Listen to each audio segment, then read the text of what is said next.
tuntunan dari Islam mengadakan selamatan untuk orang yang meninggal dunia 3 hari, 5 hari, 7 hari, 40 hari, 100 dan sebagainya. Ini pertanyaannya ada kata 5 harinya. Tapi kalau kita biasanya di Jawa itu 37, kemudian 40, kemudian 100. Selanjutnya adalah haul pertama, kedua, ketiga itu 1000 hari. Habis itu haul berikutnya. Istilahnya bahasa Jawa mendak siji, mendak pindo, mendak telu padha karo nyewu.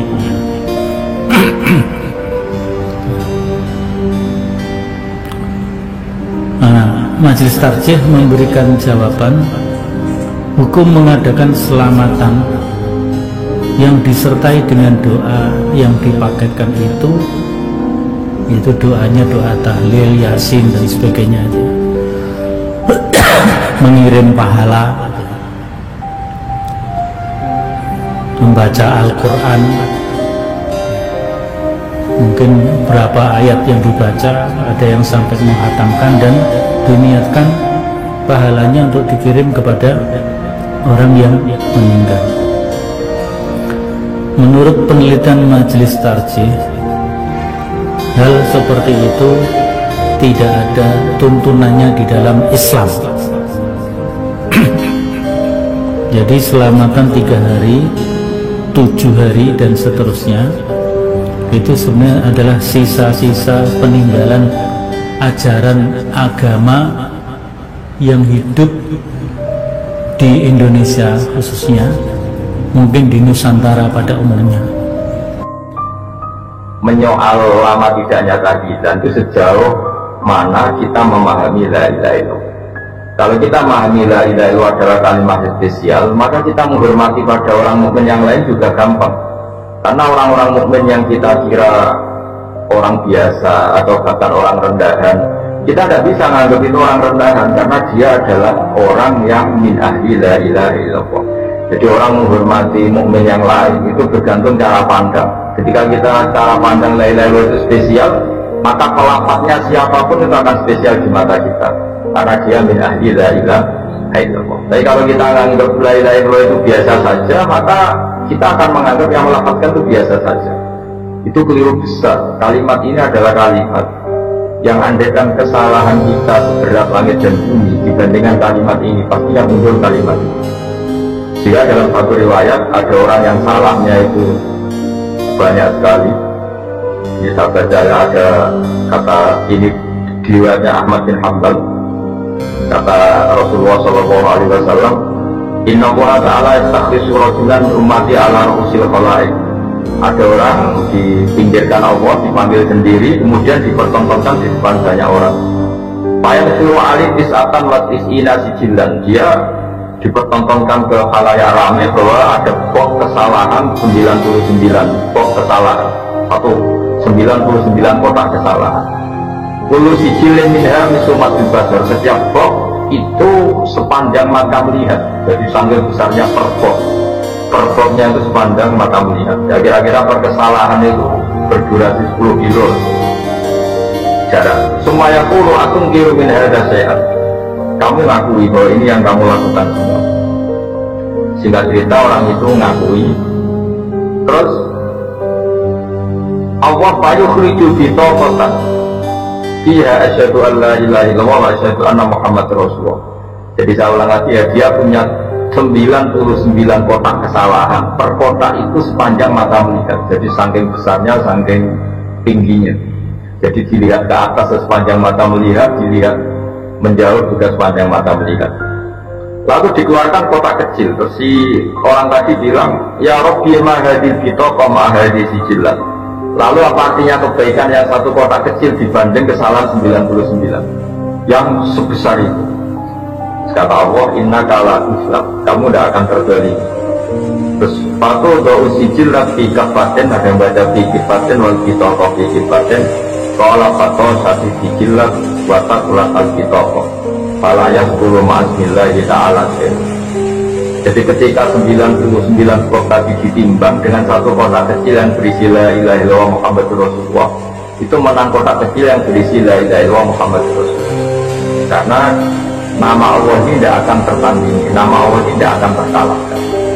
Jadi ibaratnya beginilah, para malaikat itu kalau ditanya, ini satu timbangan kecil tapi ada nama Allah, dengan yang sebesar itu, sebanyak itu tapi tidak ada Allahnya, tentu malaikat akan pilih yang ada Allah, yaitu la ilaha illallah. Jadi ini penting saya utarakan supaya para pelafaz la ilaha illallah itu meyakini bahwa kalimat ini spesial, sehingga tidak risau, tidak susah ketika itu dituduh bid'ah atau dituduh khurafat, karena kalimat ini tetap baik, kalimat ini tetap spesial. Bahwa guru-guru kita ngajarin ketika untuk 1 hari maya atau 7 hari itu kultur saja. Jika orang NU sendiri ya jangan melapatkan itu nunggu di undang tahlil, kalau undang tahlil melapatkan itu, kalau enggak itu ya keliru juga, itu ya sama saja salah. Itu kalimat yang spesial kalau kita bacanya benda di undang tahlil tidak salah, tapi salah juga kalau kalimat ini menjadi tidak spesial hanya karena tujuan-tujuan kita dianggap khurafat atau bid'ah.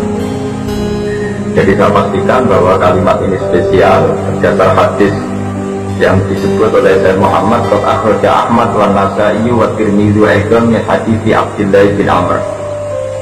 Terus saya cek di beberapa kitab, di kitab Ithaf itu ada di juz 14 halaman 636, diperkuat lagi oleh kitab Ithaf, yaitu karangannya Sayyid Zabidi Syarah Ihya.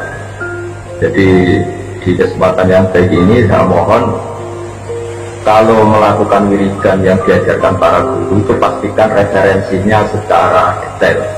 Kemudian barokahnya referensi itu kita tidak gamang, tidak risau, tidak gentar kalau mengalami tujuan yang macam-macam. Karena kalimat ini tetap kalimat thayyibah, status permanennya itu kalimat thayyibah. Bahwa itu saya ulang lagi, bahwa mungkin kita baca itu dianggap nggak tepat waktunya atau nggak tepat momentumnya, itu urusan kita.